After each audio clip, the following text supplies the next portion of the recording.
ഇനി കോഴിക്കോടേക്കാണ് നമ്മൾ. കോഴിക്കോട് നിന്നും രാഹുൽ KV ചേരുന്നുണ്ട്. അവിടെ വിവിധ ഇടങ്ങളിൽ വെള്ളം കയറിയിട്ടുണ്ട്. റോഡിലൊക്കെ വെള്ളം കയറിയതിൻ്റെ ദൃശ്യങ്ങളും അല്പം മുൻപ് നമ്മൾ പങ്കുവച്ചു. ദേശീയപാതയിൽ താമരശ്ശേരി ഈങ്ങാപ്പുഴയിലാണ് ഇപ്പോൾ വെള്ളക്കെട്ട് റിപ്പോർട്ട് ചെയ്യപ്പെട്ടിട്ടുള്ളത്. രാഹുൽ, ഈങ്ങാപ്പുഴയിൽ വെള്ളക്കെട്ടാണല്ലേ? മഴ നിർത്താതെ പെയ്യുകയാണ്. ശക്തി കൂടിയും കുറഞ്ഞും നിൽക്കുന്നുണ്ട്. അതിലും ഈ താഴ്ന്ന മേഖലകളിൽ വെള്ളക്കെട്ട് രൂപപ്പെട്ടു എന്നത് വലിയ പ്രയാസമായി മാറിയിട്ടുണ്ട്. കോഴിക്കോട് നഗരത്തിൽ മാവൂർ റോഡിൽ നിന്നുള്ള ദൃശ്യങ്ങളാണ്. കോട്ടുളിയിലാണ് ഇങ്ങനെ വലിയ അളവിൽ തന്നെ വെള്ളക്കെട്ട് രൂപപ്പെട്ടിട്ടുള്ളത്. ഗതാഗതം വലിയ പ്രയാസത്തിലേക്ക് പോയിട്ടുണ്ട്. ജനങ്ങളെ സംബന്ധിച്ച്, നടന്നു പോകുന്നവരെ സംബന്ധിച്ച് വലിയ ദുരിതം തന്നെയാണ്. ഏതായാലും വാഹനങ്ങൾ റോഡിൻ്റെ വലതുഭാഗത്തോട് ചേർന്നാണ് കൂടുതലായി പോകുന്നത്.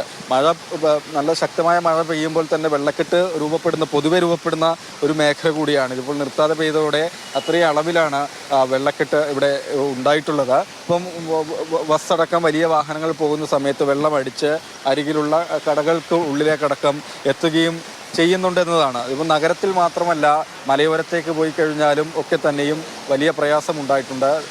ഈങ്ങാപ്പുഴയിൽ ദേശീയപാതയിൽ വെള്ളക്കെട്ട് രൂപപ്പെട്ട് അവിടെ ഗതാഗത ബുദ്ധിമുട്ട് നേരിടുന്ന അവസ്ഥയാണ്. അവിടെയും സമീപത്തുള്ള കടകളിലേക്ക് വെള്ളം കയറി എന്നതാണ്. ഒപ്പം പുതുപ്പാടിയിൽ ഒരു വീടിൻ്റെ സംരക്ഷണ ഭിത്തി ഇടിഞ്ഞു വീണിട്ടുണ്ട്. ഏതായാലും ആളുകൾക്കൊന്നും അത്തരത്തിലുള്ള ബുദ്ധിമുട്ടുകൾ, പ്രയാസങ്ങൾ ഉണ്ടായിട്ടില്ല എന്നുള്ളതാണ് വലിയ ആശ്വാസകരമായ കാര്യം തന്നെയും.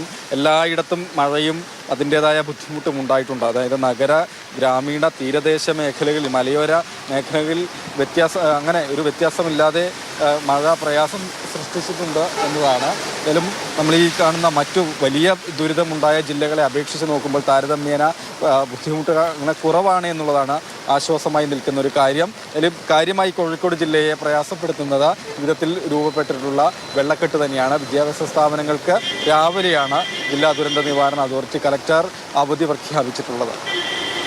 ശരി, കോഴിക്കോട് നിന്നുള്ള വിവരങ്ങളാണ് രാഹുൽ KV പങ്കുവച്ചത്. കോഴിക്കോട് ഈങ്ങാപ്പുഴയിലൊക്കെ വെള്ളക്കെട്ട് രൂപപ്പെട്ടിട്ടുണ്ട്.